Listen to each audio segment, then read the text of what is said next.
Let's get this started. I'm Sam Melnick. I'm the Vice President of Customer Success and Insights here at Allocation, and I'm really happy to be here today. And I want to thank everyone for joining us. Particular thank you, since I run customer success. I want to particularly thank everyone, but particularly our customers who the great partnership you provide in taking your time today to spend with us. So I'm joined by Brett Kahnke, who is the principal analyst over at Forrester. And I've been talking about budget and marketing budgets for at least the last decade of my career. So when the marketing team said, we're going to do a workshop on strategic budget allocation, I was pumped. And I'm a bit of a marketing nerd, so marketing budgeting gets me excited. My wife rolls her eyes about it. That's all right. It's not for everyone. But before I hand it over to Brett to kind of dive in, I want to cover a couple of housekeeping items here. So first of all, this is going to be a workshop that we do have a workbook around it. If you didn't get it in a prep email, Ada has popped it into the chat. And just click on the link there and download it. It will be interactive. We won't spend too much time on it, but it's really a bit of a hands-on. Brett did a great job designing it.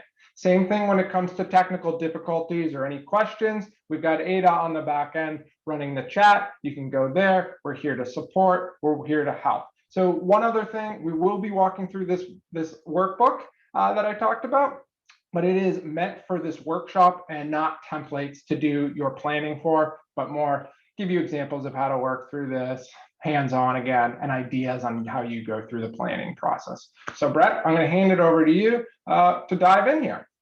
All right, thank you, Sam. As Sam mentioned, my name is Brett Kahnke. I'm a principal analyst working on marketing operations strategies with Forrester on the Serious Decisions product line. I'm really happy to be here today. In my day job, I am helping clients get a better understanding of how to do marketing budgeting planning, as well as measurement, analytics, and data. But today I get to play with you in the marketing budgeting space, which is everybody's most fun time of the year. What you're going to walk away with today is hopefully a better understanding of the need to separate your past spending decisions from your future planning. The choices that we made in the past with our marketing budget, we're focused on objectives from a different time. And companies need to be nimble enough to understand that needs change, and so do the allocations of our spend. Second, I'm going to make sure that you have an understanding of the key requirements for strategic budget allocation. That's what we call the process that I'm going to walk you through, including goal setting, building a campaign framework, and understanding your past data. Hopefully, you'll be able to recognize each of the decisions involved in the process, as well as the decision makers at each step. We'll do some illustrative examples of that allocation process. And I'll say up front that all the examples I'm going to present and that we'll work through together are highly simplified, and that's intentional. Inside your organization, you may have a lot of complexity, and we'll speak to that a little bit. But for the purposes of time today, we want to make sure that people have some familiarity with the concepts without getting bogged down too deeply into the weeds. Sam will take you through some best-in-class planning examples at the end of the session, and then wrap it up with some upcoming resources. So as we get started, I just wanted to talk a little bit about some of the common challenges that we run into when we're working with clients in our budgeting. And the first and most obvious is that budgeting is so often done in silos. Each part of the organization tends to work through their budget, especially if you're doing a more of a bottom-up budgeting process. They work through their plans for the coming year, their budget needs. Those different requests are rolled up to a larger number. And the one thing you know for sure is that number will be more money than you have. And then you will go through a process of telling them how much money they should have been trying to spend in the first place, and they get to redo all their work again. The second common challenge that we run into is missing key information. And by that, we mean choosing how to spend your budget is one of the most important decisions that a marketing organization will make. In order to make that decision well, you have to understand your objectives and a realistic expectation of what it would cost to achieve those objectives. So there's pre-work before you get into budgeting planning that can be challenging, but it's critical to do it well. Next, treating it as a project and not a process. It is not everyone's most favorite time of the year. I get that. This is not Christmas for marketers. The time to do your annual budgeting can be hard work. There are tools like Allocation that can make it easier. But It's still hard work, but it's not something that we just rush through and try to get done, and now we can wash our hands of it for the rest of the year. Proper budgeting is a process. It's a process that incorporates along the way the key voices necessary to make good unified decisions and to avoid a lot of iteration in the process that's unnecessary. But it's also ongoing throughout the year. It's constantly reading and reacting to the conditions in your business and making adjustments to that plan. So it's not a one and done process. The final challenge that people run into a lot is focusing too much on what's been done. And it's human nature. You're looking at a lot of detail around spend in your organization. And the easiest thing to do is start with what you did before. And to make let's not reinvent the wheel. That's a good way to say it. What we're going to talk about today is it's not reinventing the wheel, but it's understanding that, the two wheels you used last year may need to be four. So let's hand it over to Sam a bit to talk about why this is such a critical piece for people to look at now. Yeah, thanks, Brett. Thanks for setting all that up. And as Brett alluded to, this is really where Allocation plays as a software vendor that helps marketers with their financial planning, budgeting and tracking, and then ultimately using that data to connect it with downstream systems like Salesforce to measure ROI.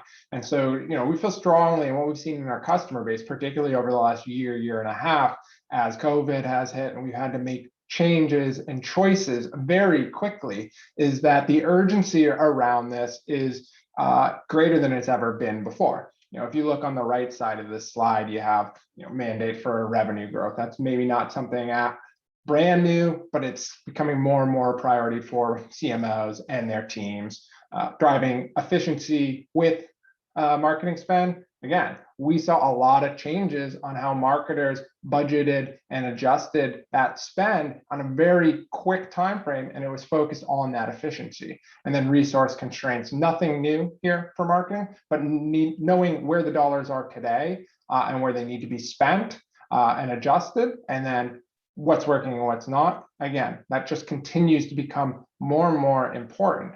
And I'll actually paraphrase one of our customers and what she said, and this really drives home the point. What she said, let's even take a step back when it comes to planning.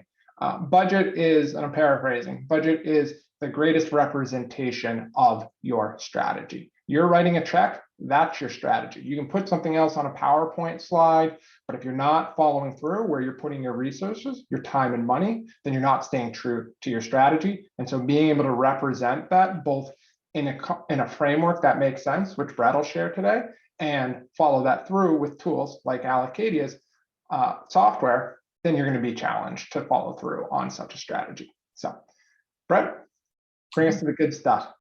All right. So what do I mean by strategic budget allocation? It's a collaborative process for marketing budget planning that focuses on aligning as much of your spend as possible directly against your marketing objectives. It helps to drive down the habitual spending, the spending that's just based on past patterns that maybe haven't been reevaluated like they should have been. It tries to help streamline decision-making to shorten planning cycles. It still has iteration in the process, but it's built in and strategic, not something that's going to go on and push you past your budgeting schedules. And finally, it's a process that incorporates actively monitoring spend in progress to allow in-period adjustments. And that's why tools like Allocation can be so helpful in implementing a process like this, because that insight is so critical in order to be able to optimize your spend before it's too late. We like to describe it as top-down meets bottom-up. And what I mean by that is that it's primarily a top-down budgeting process where we're taking a series of increasingly granular allocation decisions based on objectives in the organization. And then when we reach a point where we have the allocated budget for each of the different parts of our marketing organization, we allow the experts on the ground who are hands-on and the execution teams to do bottom-up planning with the allocated pool that they've been given to build out the detailed plan that could best meet the objectives for their part of the business. One thing I like to call out before we go deep into the process is it's critically important in order to do a process like this that you have a marketing measurement framework in place. And when I talk about a framework, I'm talking about one that lets you do measurement for each level of the organization. It's got to have performance objectives defined for each level of the organization. If you have regions, business units, if you have industry segments, if you have a campaign hierarchy broken down into distinct targets, it's critical that the organization has gone through a planning process that allows you to have objectives that ladder up, so that when you have aligned goals, the goals at the lower levels of the organization add up to achieve the goal above.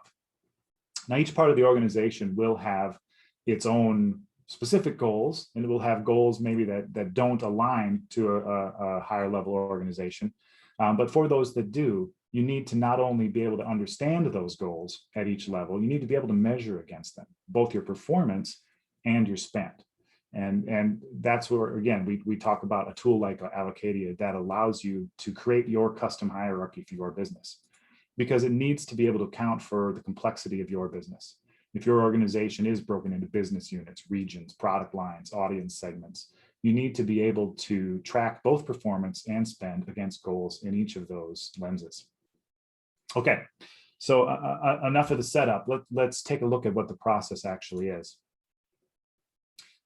So a process is a 6-phase process, and each of these phases have some similar traits. Each one has an identified set of participants. Each one is taking inputs from previous work and making a specific budget allocation decision.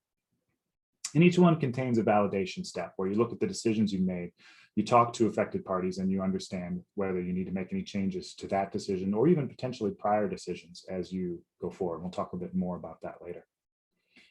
Some of the key inputs that you need to dive into this process, you have to have, as I just mentioned, the aligned marketing objectives throughout your organization, including regions, BUs, functional teams. You need to have clear audience segmentation and campaign strategy.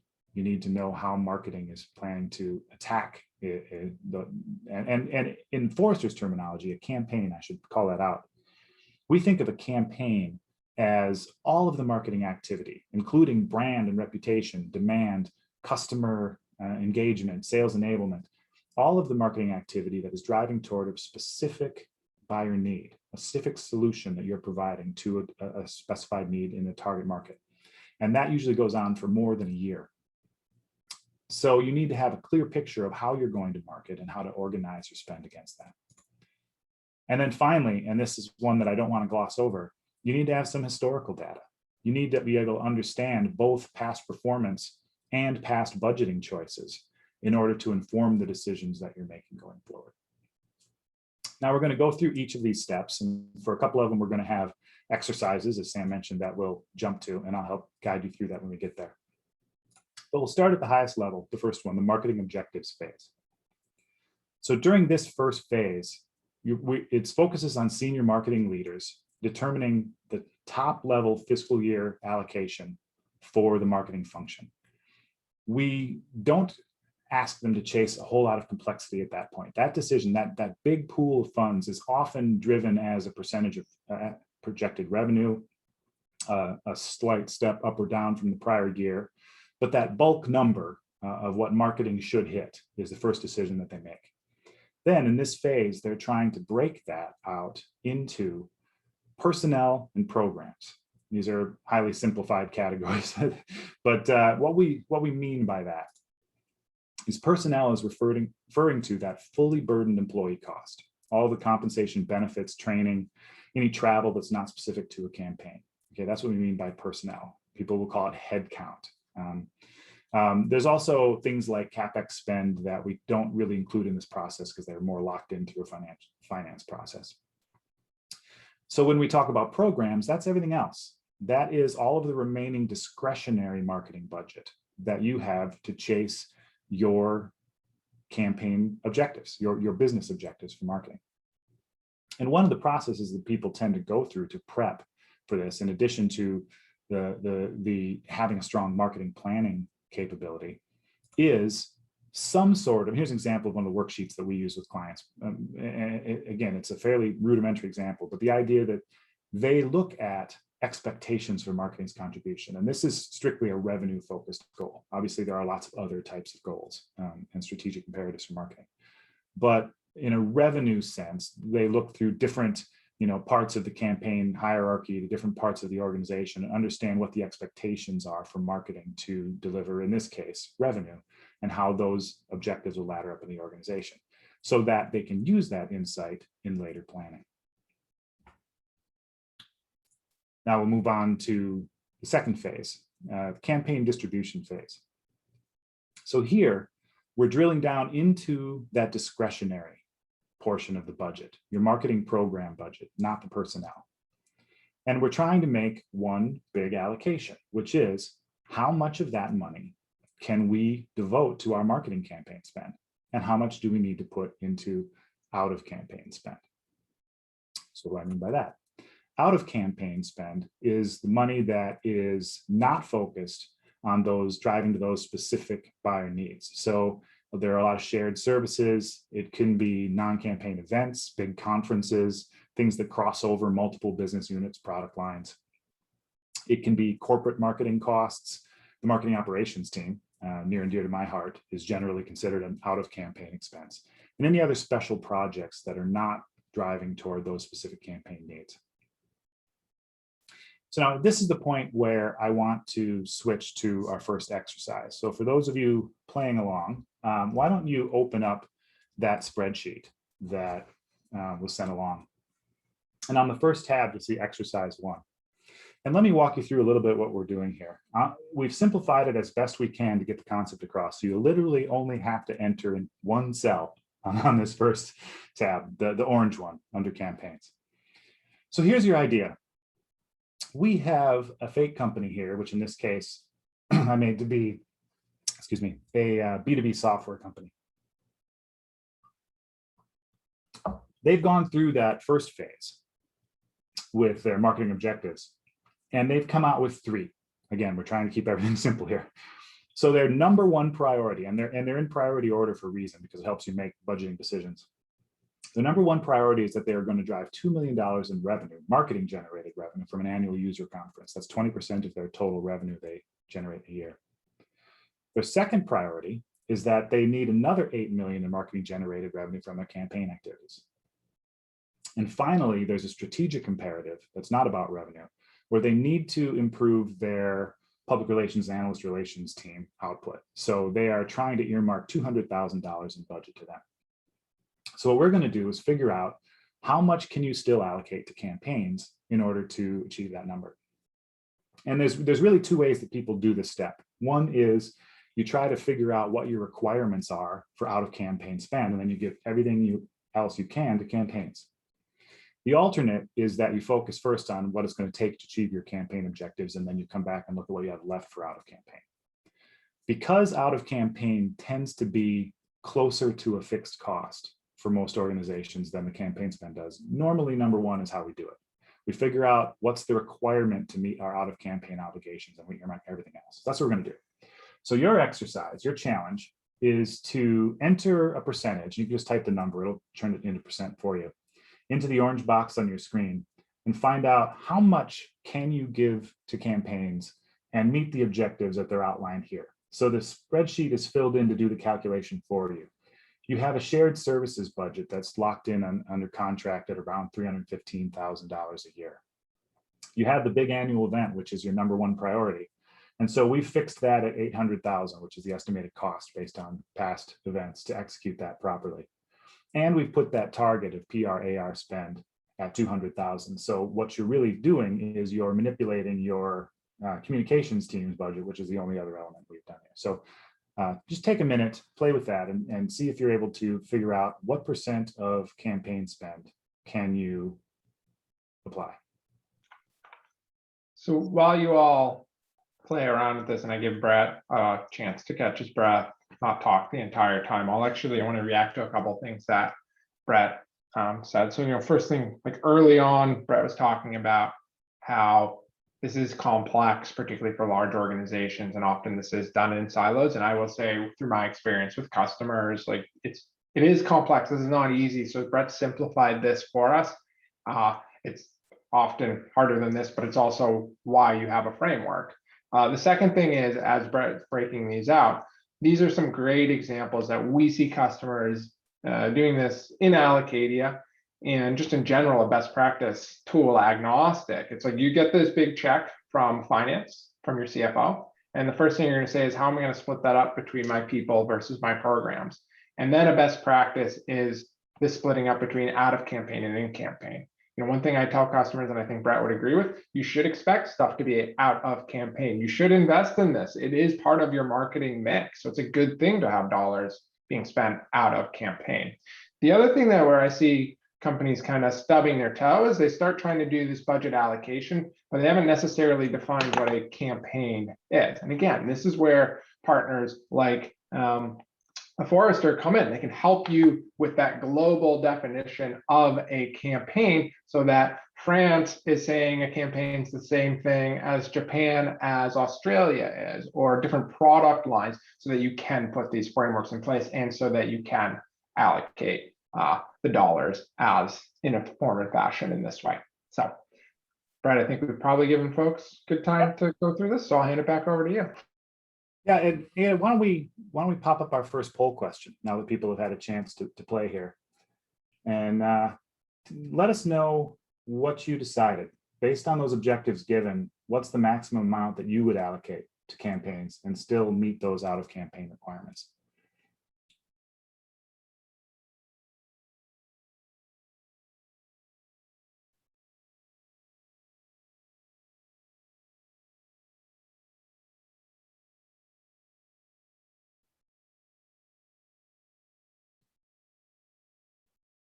All right, you see the numbers coming in. Thank you. Very active group.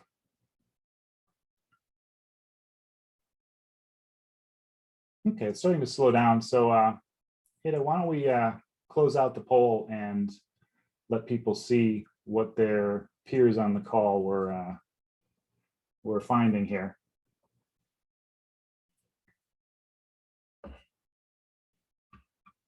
So what you'll see, hopefully you see the results of the poll popping up for you now. The winning answer is 68%, which is the max number. And I'll on my screen here, I will fill that in for you. It is the max amount that you can do in round percentages and into campaigns and still hit at least 220,000 in the communications budget. So now let's move ahead to the next phase. Thank you everybody for playing along there. So when we move on to the next phase of the process, now we're in the campaign design phase. And the idea here is that the participants tend to shift here from senior marketing leadership now to a group of leaders who are functional leaders overseeing portfolio, demand, customer marketing. And they're building out their campaign strategy, their campaign hierarchy. And in the examples that we're going to look at, I keep it very simple with having just a few campaigns listed. But in most organizations, campaign itself can be a multi-layered process. You can have parent campaigns with specific themes that are broken down into sub-campaigns for different industries, or campaigns that are more prospect focused than customer focused. So what we're trying to do here is allocate that campaign budget against the specific campaign framework that you have put in place, based on those goals that have been assigned to each of those campaigns. So the idea here is that we're looking to allocate budget against campaigns to the extent needed to hit each individual objective. To do that, you have to have some understanding of your history in order to understand how much money do we think it would take approximately to actually achieve the goal that we've set aside for that campaign, and then figure out, do we have enough money to do that? So let's go back to your worksheet. Let's go to the second tab, which is exercise 2. So this will now have carried over your detail from your first choice. And the goal here is to fill in 3 orange boxes, which are the percentages of that campaign spend that you'll put against each of these different campaigns. We've kind of simplified this into just 4 campaigns. And each one of them you can see has a revenue objective. Here we have campaign A has an objective of achieving 2.8 million in marketing generated revenue, which is 35% of the full 8 million goal. So again, you're just filling in those 3 boxes. The 4th one, campaign D, will calculate for you to keep it at 100%. So how do you make a choice like that? We have some information about it on the right-hand side, but what we typically see with clients is they may start at a fairly rudimentary level saying, all right, I've run similar campaigns before, I had this much money, I got this result, I need more than that, so I'm going to try to incrementally increase that campaign. What we work with them on is something we call reverse waterfall analysis, which is, it's not deep math, but the idea is that you are taking your history inside each segment that you target. You're looking at your past wins, your average deal size. You're looking at the conversion rates through your sales pipeline to understand how many deals you needed to find, how many inquiries it took to get that many deals, or how many leads if you're in the lead funnel. We tend to encourage people to think of it more as opportunities and buying groups, but I won't go down that whole path today. But how much does it take? How many campaign responses does it take? You're working your way through your marketing funnel, your waterfall, to the top of that exercise, and then saying, all right, and what is our, for this type of campaign and this type of segment, what is our cost per lead typically to get there? And so you're doing that reverse exercise to understand about how much money is it going to take to hit this objective that we've given this campaign, and can we do it? So for here, to speed this up, we've done that math for you.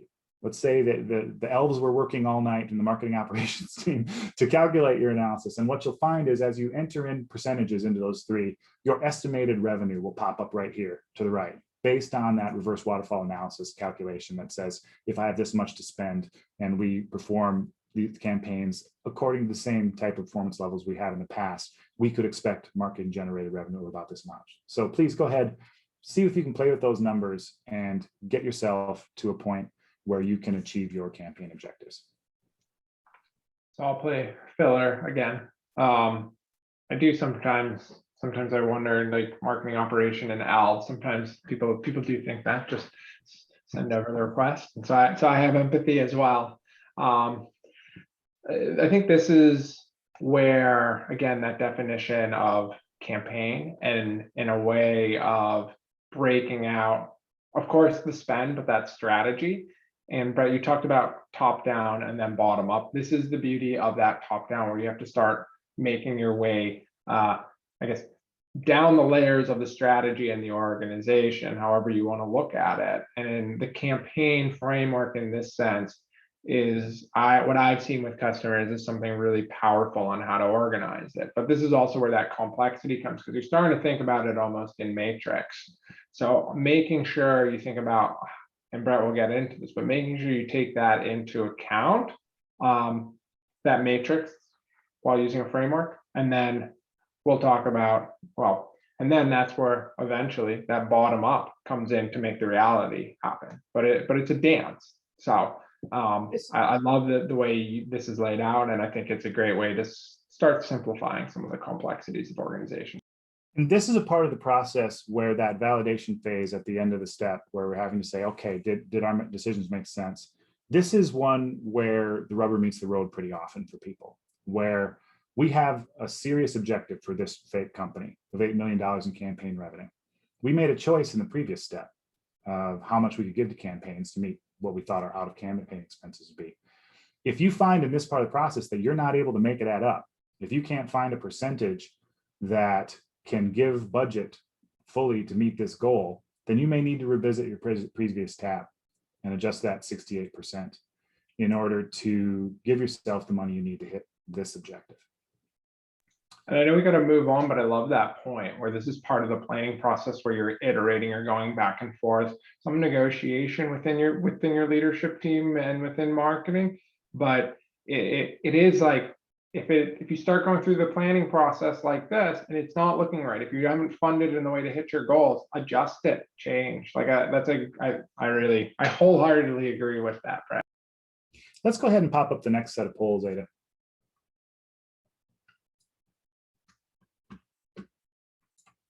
So here they've got a couple of questions. The first is, we're asking, were you able to hit these budget objectives with the money that you had allocated in step one? And then the second question is, which of these allocations is closest to the one that you were able to find? And I'm gonna just stall here a few more seconds because I'm curious to see people's answers before I will fill this out for you to kind of show you thinking, because I want to make sure that this okay, yeah, I can see as the answers are coming in, people are pretty well tuned into what to the game I was playing here.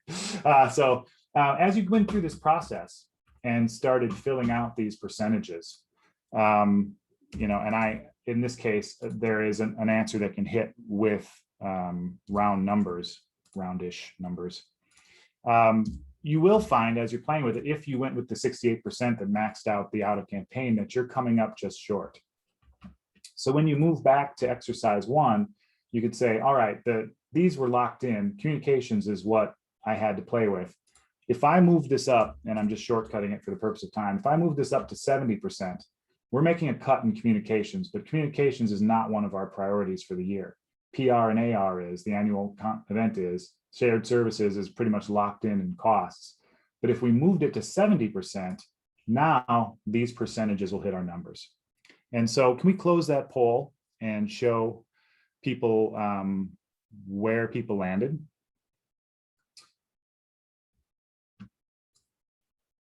So what you'll see in these poll results now is that there are some people who were able to make it because they already had gone ahead and given a higher number to campaigns in the first step. But for those of you who didn't, you almost entirely got those same percentages that you were closest to 40, 20, 25, 15. So that tells me that the people playing along kind of get the concept that we're going for here, which is great to see.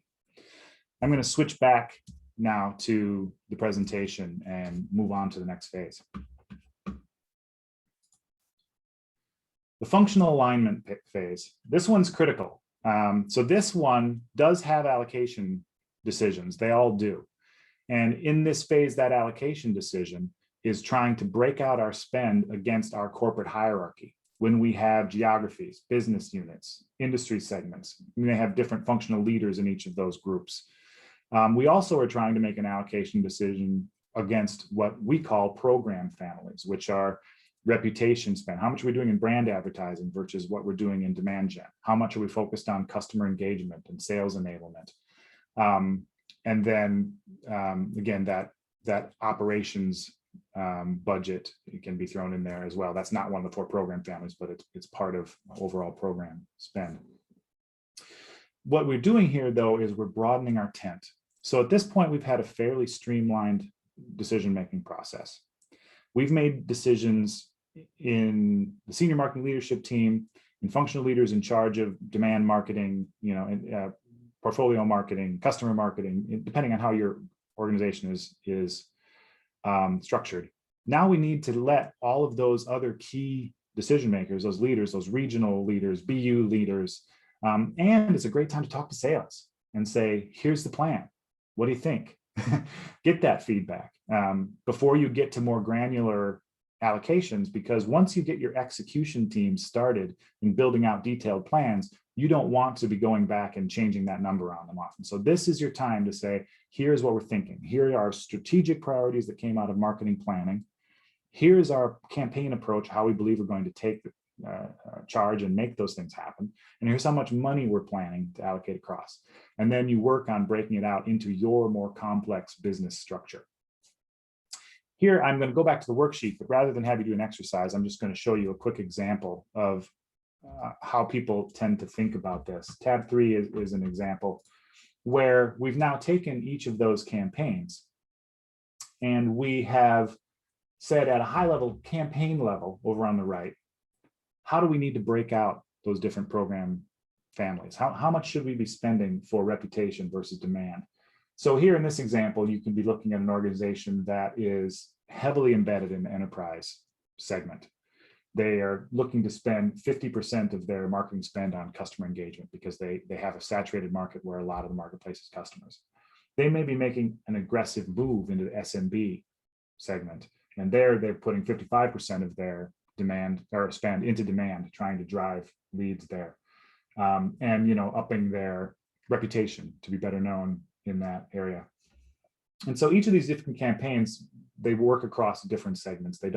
Not every segment applies, but you can see here what they're doing is they're starting with those kind of default breakouts, and they're looking to, do I need to make adjustments inside any of those key segments, inside any of those campaigns?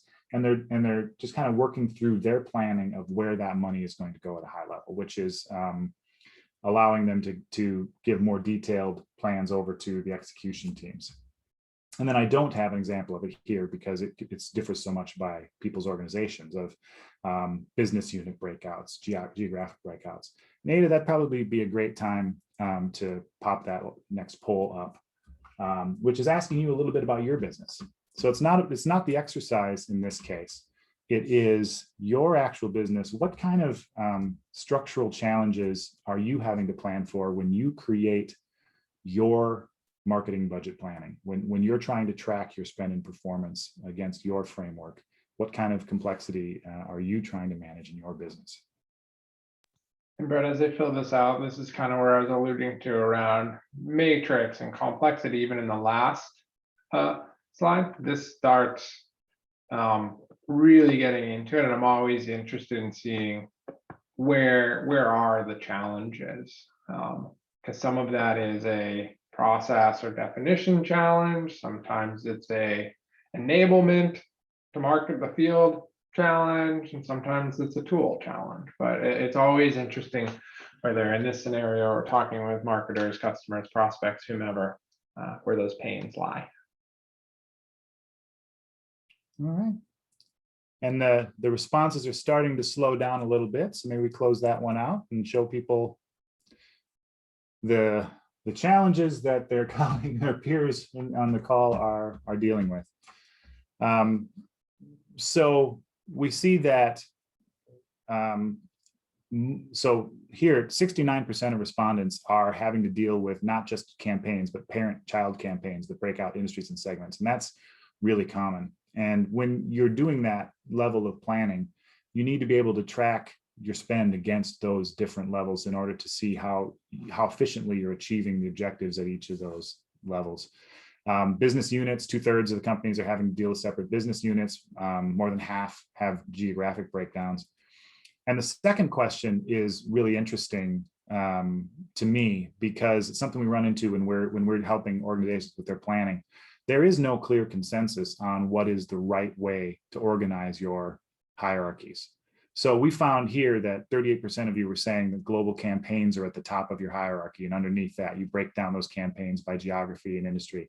And that tends to be the way Forrester starts our thinking, because we're trying to get people focused on a relatively small number of campaigns that are each focused on a key business need that your product, solution, service fills. But 28% of you start with geography at the top, and you may have different campaigns inside each geography. And 34% are starting with business units. And a lot of times in that structure, those business units are almost operating independently. So you're trying to look for ways to drive consistency across that. So your hierarchy looks very custom to your organization, which is why, again, I always say a tool like Allocation can be really helpful, because it needs to be able to be customized to your results. Okay, we are going to push forward. And thank you everybody for your engagement. That's wonderful. The fifth phase, second to last, the execution strategy phase. Here is the detailed marketing campaign program tactic planning that execution teams deal with. The idea is that leadership groups have now made strategic decisions in order to drive spend into each of the areas of your marketing organization at a level they believe is appropriate to achieve your goals. But now you need the experts at executing marketing to start bottom-up planning and say, given that pool of money, what is the most efficient, most effective way that I can build a marketing strategy to achieve those objectives? And this is the same point where you should be going into more detail, by the way, in your out of campaign spend that we kind of left earlier. Here's where the people in charge of those different out of campaign components are also building their plan for the year.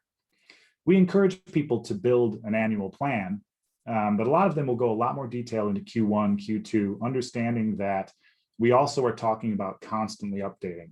So it's a strategic choice whether you want to get fully robust plan for 4 quarters, knowing you're going to change it, or whether you want to be very detailed in the first part of your next fiscal period, and then be a little bit more gray later, understanding that things are likely to change.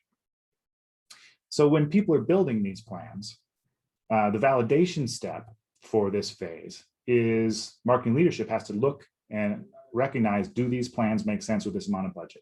Do they have overspend, underspend in their plan? Do these tactics make sense according to the objectives? So there's some back and forth there with the execution teams to make sure that everybody's still aligned on driving toward those goals. And marketing leadership can be stepping in here to help answer questions when there are priorities in conflict. And that's one of the reasons we say we don't just want objectives, we want objectives that are prioritized, because rarely does everyone have all the money they need to hit every objective they hope to achieve. So people need to be able to have some guidance about what supersedes what in order to identify issues when there's gaps in order to be able to resolve those. So the final thing that you're looking at when you do this is, once you see these plans start shaping up, keep in mind that this process can change spending patterns from the past. And your organization was probably built around those spending patterns. For example, you may have an events marketing team. In the past, if you gave $500,000 to the events marketing team, they were going to spend $500,000 on events. And it may be that that is not the best use of money in your current situation for your new set of objectives. So do you have the right amount of personnel dedicated to an events marketing team if events just took a hit? Should some of them be focused on other areas? So you need to recognize, and some of those can be uncomfortable conversations, they don't have to be, but recognize, does our spending plan line up with our org structure? This is the phase where senior leaders tend to take a look at that. Then we'll move on here to the final phase, which is the value tracking phase. This is where the project becomes a continuous process. What we're looking at in this phase is, as execution begins, we are trying to, as quickly as possible, track both performance and spend inside each area to make sure that we're aligning the plan. And it's just as important to track underspend as overspend. The reason for that is that it is critical to be able to recapture in period some spend if it is not being used effectively, and divert it into areas where maybe you're missing a critical priority, you're not achieving everything you hoped, and you want to put some more funding against that, or you are killing it in an area that you're very excited about and you realize you now have an opportunity bigger than you realized and you want to move some money into that. But it's critical to have real-time visibility, as close to real-time as you can get, into not just your performance, but in how much has been committed, how much has been spent, so that you can make those in-period allocation adjustments. Sam, I'm guessing that this is an area that's near and dear to your heart. You've got me smiling. Even the last slide, I got on these hours with my pen out. I'm taking notes and underlying because I want to come back and call it up. But you talk about metadata, and you talk about that, and you want this metadata and the right data flowing through all of your systems. So whether it's your planning and budgeting tool, your marketing automation, your CRM, your analytics platform, whatever that might be. And yeah, you need that data flowing. You need the value tracking, and then you need the ability to adjust and reallocate, as you mentioned, Brett. It's music to my ears. All right. So let's wrap this part of it up and kind of bring it all together for you. We started with that first marketing objectives phase, and we took a marketing budget allocation. In this example, in the worksheet, we started with a $10 million example and made the breakout. We did it before the example started, just for the sake of time, where they decided, all right, we've got 51% in personnel, that leaves 49% in programs. And we see numbers like that in the validation step there. We'll see, depending on your industry, your business size, we'll see numbers in programs as low as 48, 49%. We'll see as high as 62% get into programs. Then the first exercise that we did is we needed to figure out how much we could put into campaign spending in that in phase 2. And so we did that by breaking out our out of campaign requirements and diverting everything we could into campaign spending. In the third phase, we put money against each of our campaigns according to their objectives and goals. And the historical analysis that had been done by the marketing operations analysts ahead of time to figure out about how much money is it going to take to realistically hit those objectives. And in the way we set up the worksheet, it was typical that you would have to go back and make some adjustment to an earlier choice in order to hit that number as intended. And then you work down through, you can see at the bottom of the example, you have different segments inside your campaigns. In a fully built out system, according to the poll that we just saw, you're going to have at that point regions, business units, industry segments, and you're going to be making increasingly detailed decisions and handing that money out. And then finally, the annual plan. Now we want to kick it over to Sam here to talk you through some more specific examples of how people are putting this into action. Yeah, so I'm going to walk through 2 examples and give you some more great content that's coming up that's related to this planning, overarching planning topic. And we'll get you off to whatever might be next for you. So Brett, thanks for walking us through that. Now let's talk about a couple of real life examples, Allocation customers, but not necessarily Allocation specific, but more this framework specific. So Autodesk, great customer, great marketing organization.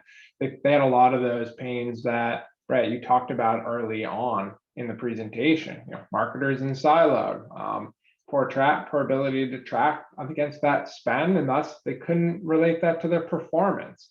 So they brought in Allocation, central source of truth around, again, those plans, those financial plans, the budgets, so that it could support their overarching MPM program. So you taught marketing performance management program. I guess not everyone knows that 3-letter acronym potentially.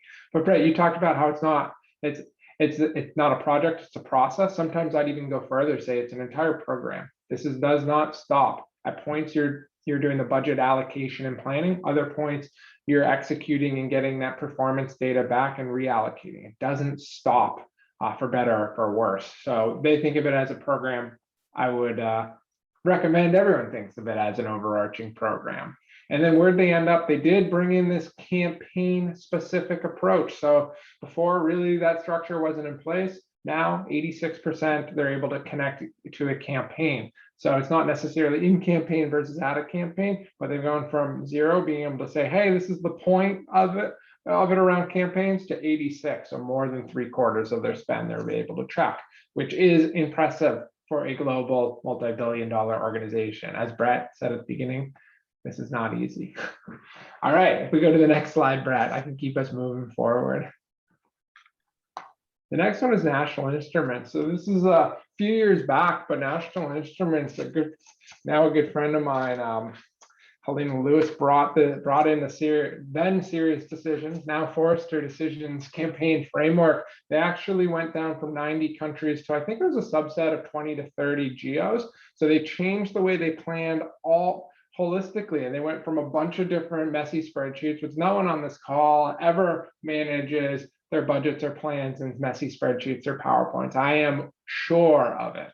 And they needed to find a single system to track this and to enable this new process. They did not start with the system, they started with the process and bringing in experts like the Forresters, like the Bretts to help them define that. I will say that they did customize it slightly, their campaign framework, to work for their organization, which is not uncommon from what I see for multi-billion-dollar organizations. They don't throw the framework out totally, but they tweak it to make it work for their complex organization. So what that ended up being is Allocation reports were pulled in from various functions and dimensions, from media to planning to all sorts of metadata, which we brought up, and they're able to validate their alignment between their new go-to-market, their reorganization of, again, their geographies, and align to their go-to-market plans and budgets. So in both cases, you're thinking about organization. None of these organizations were doing anything wrong to start. They wanted to move forward, being more efficient and effective with their spend. They brought in a framework, a point of view. They brought in experts to help them with this process. And then they brought in a tool, Allocation, to enable their marketers to do the work they needed to execute and see through that strategy, which again, strategy, the budget is going to be the best representation of your strategy. Bring in the experts, put in the right process and framework, enable with the right tools, systems, and processes, and continue to teach, train, reiterate. And you also can get best-in-class examples at some point. I know we can get you there. So that was fairly quick, but I'm excited about these. I want to give everyone a few minutes either to ask questions or even to get to the next meeting. So was this content good? I thought it was great. This is planning season for a lot of large organizations. 6 months out, fiscal, if you're on an annual fiscal, usually planning is starting to ramp up now. So start thinking about this. We have a couple of examples here. So the first one on June 8th, and we'll get you this on a follow-up in an email. So Polly previously planned Tronics, how they solved the do more with less challenge. They actually put in the serious decisions, and now Forrester decisions campaign framework, and aligned their entire planning process, and eventually their budgeting and tracking process against this. So what it did provide was efficiency in all of their resources. I think it was something like they were able to do 60% more activities or campaigns with the same amount of resources. Then on June 15th, we're gonna have a great panel of folks from On24, Bombora, and then Jeremy Audrum from Zoom Info. I think he was on the call if he's still there, one of my favorites. We're going to talk about the new roles for marketing in the post-pandemic world, which sounds a little post-pandemic. It's still a little woo, pandemic. I still get that, but what we have seen is from COVID and the learnings from marketing organizations. A lot of these organizations have learned and done better and created improvements in their planning process, in how they spend money, and we want to share those, so that as you go into your planning process or wherever you might be, you can take those on your merry way. So let's see. I think we've got one more poll that we're going to pop up. And so again, Allocation, we are a software company that helps organizations like the one you see on your screen, Poly, etc., plan, manage their investment dollars, and tie those back to results, all for marketing. So if you would like to get more information on Allocation, how we help these organizations, the Autodesk, the National Instruments, the Polys, the On24s of the world, say yes, and we'll have somebody reach out to you and give you an overview. So I got one question for you, Brett, while we and then we'll finish up so that we can let people go on their merry way. This was great. I mentioned something. No. What'd you say? I said I'm a Scorpio. Was that? No, it wasn't. Well, it's good to know. I mentioned that the National Instrument, that they adjusted the framework a bit for their organization. When you go and work with customers and they're like, this is great, but can we tweak this or that? What's your guidance? Yes, you can, and we do it almost every time. It's one of the reasons that it makes it so difficult to do in spreadsheets.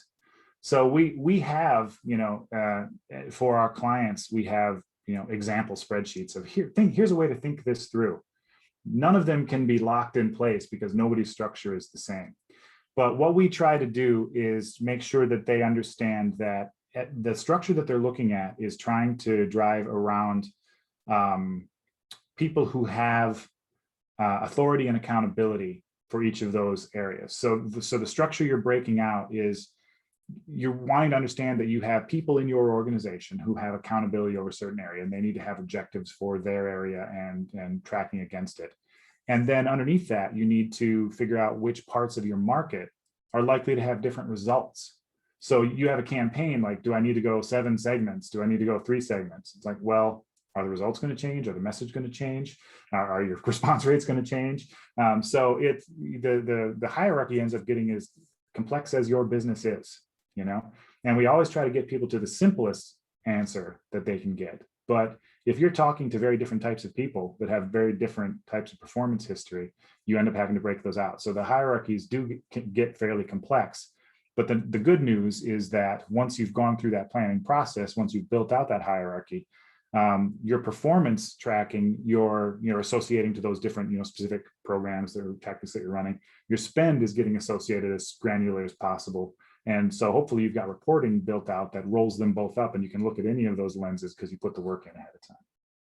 Thanks, Brett. I love that answer. And I think, what are the insights that you want out to help you make better decisions? Start there and then work with smart people like Brett to adjust the frameworks in place. And then hopefully work with great companies like Allocation to put them into your system. But mostly work with smart people like Brett.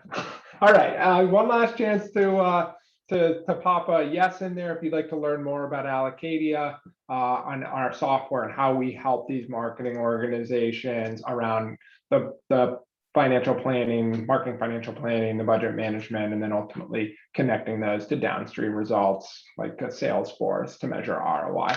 Happy to walk, of course, we'd be happy to walk you through that. So we're going to wrap up now. Brett, thank you. This was great. I've already gotten a few comments from folks that I know about how great the session was. So it was a pleasure. And thank you everyone for taking the time to join us. We know that you have many, many options of what you'd like to do during your day with your schedule and competing priorities. So we're honored to have you join us.